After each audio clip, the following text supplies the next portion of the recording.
Hello students.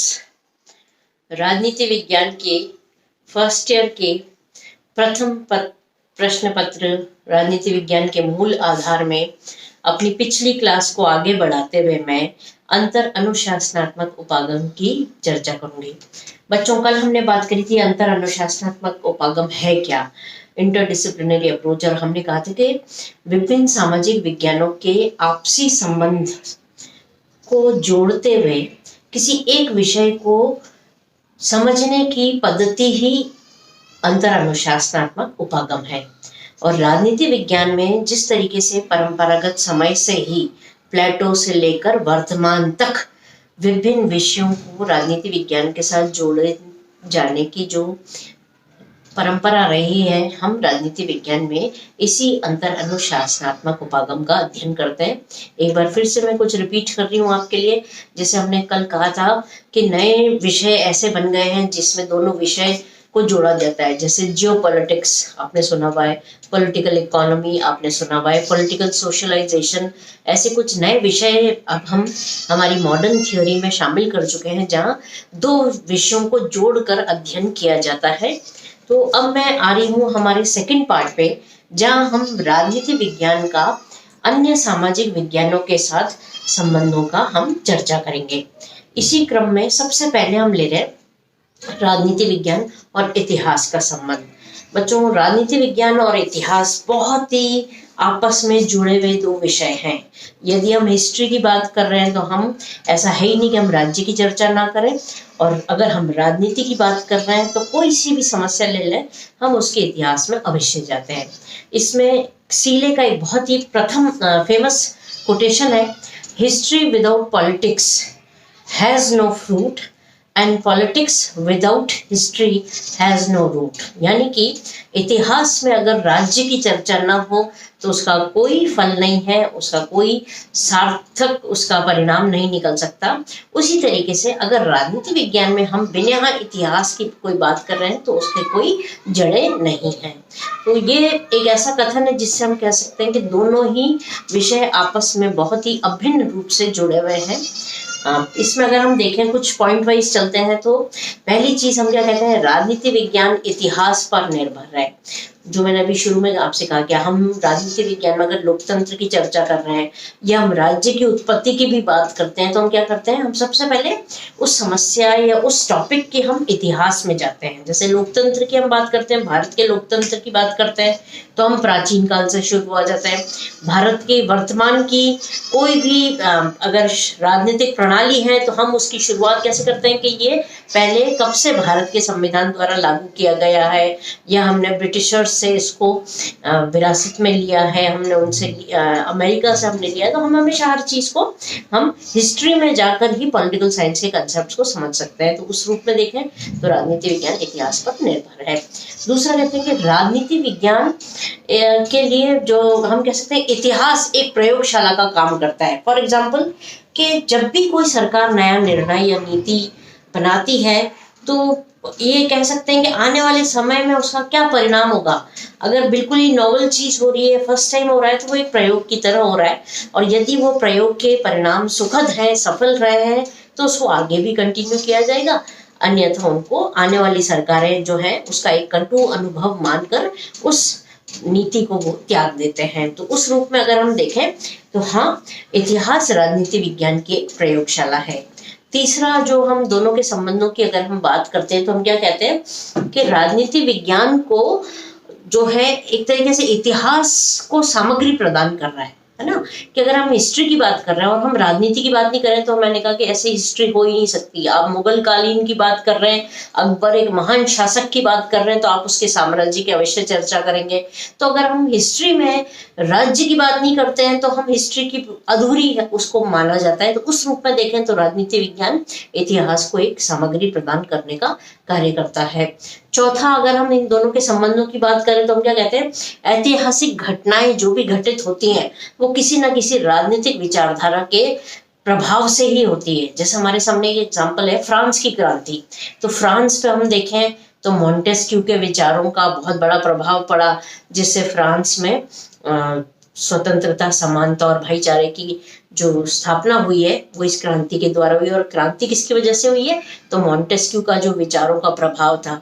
उसी रूप में देखें तो हम भारत की स्वतंत्रता की बात करें तो ये एक ऐतिहासिक घटना है, दोनों राजनीतिक घटना भी है, लेकिन उसका प्रभाव कहीं ना कहीं गांधी के विचारों का बहुत बड़ा पड़ा।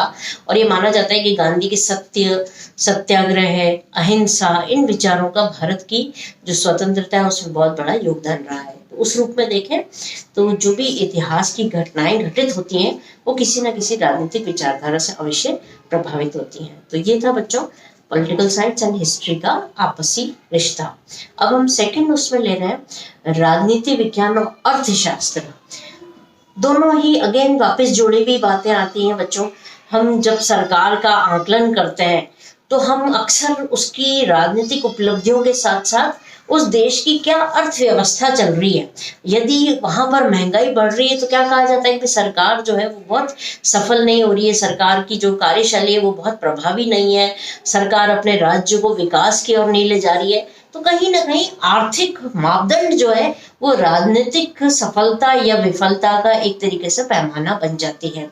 अब अगर हम दोनों सब्जेक्ट्स की यहाँ पर बात करें तो पहली चीज हम क्या कह रहे हैं कि अर्थशास्त्र ही राजनीतिक घटनाओं को प्रभावित करता है।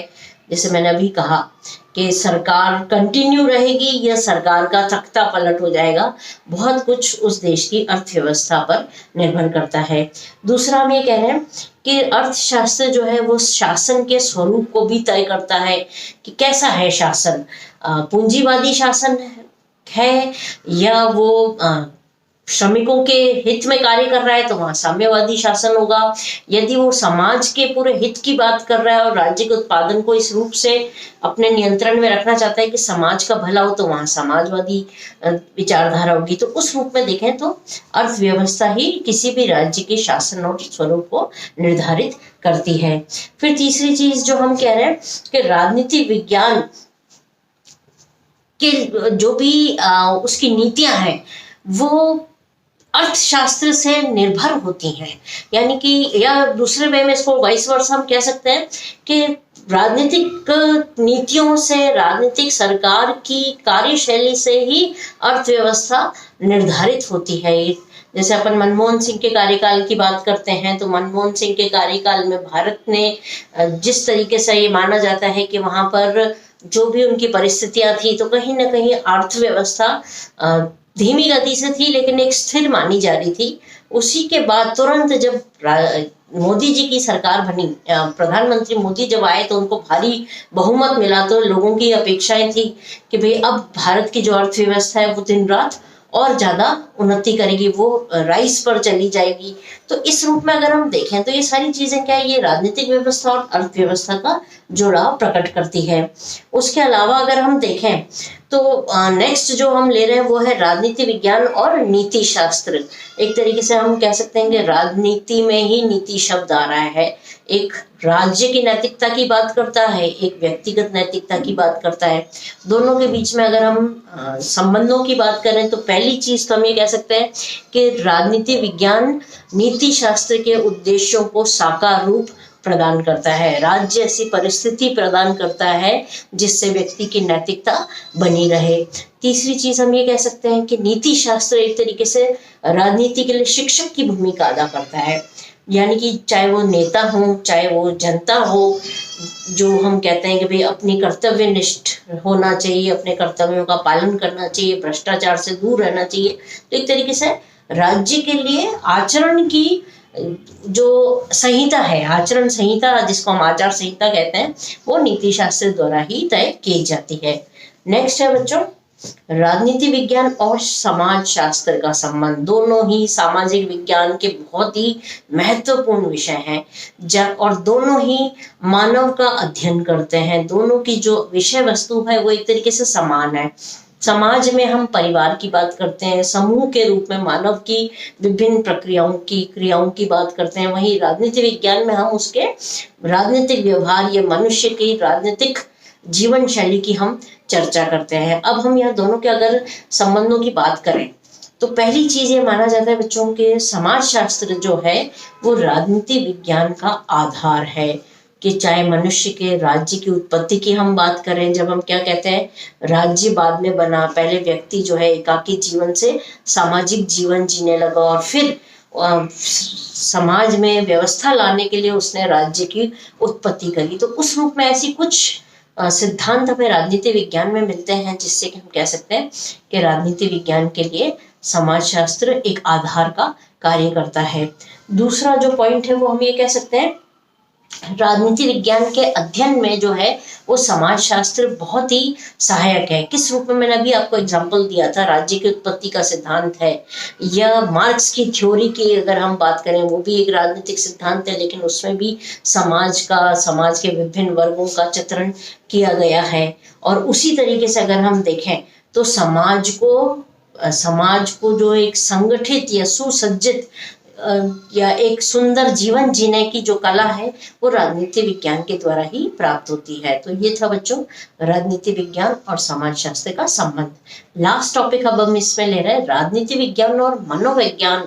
दोनों एक तरफ से हम कह सकते हैं मनोविज्ञान क्या एक साइंस का सब्जेक्ट है जिसमें मानव के व्यवहार का अध्ययन किया जाता है, और राजनीति विज्ञान में उस व्यवहार को अपनाने की जो बात आई थी व्यवहारवाद के द्वारा, सबसे बड़ी जो हमारा एक बहुत ही महत्वपूर्ण टॉपिक है वही हमें मनोविज्ञान से मिला है, जिसमें हम व्यवहारवाद की चर्चा हम राजनीति विज्ञान में भी कहते हैं।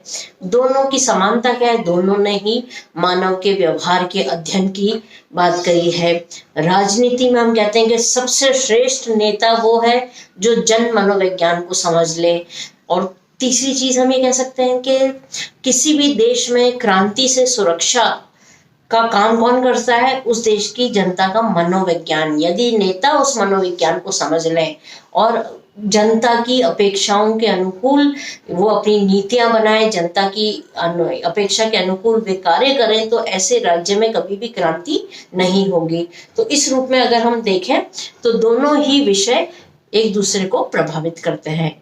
तो बच्चों ये था आज के लिए राजनीति विज्ञान में अंतर अनुशासनात्मक उपागम में राजनीति विज्ञान और अन्य सामाजिक विज्ञानों का संबंध। आज के लिए इतना ही। Thank you so much.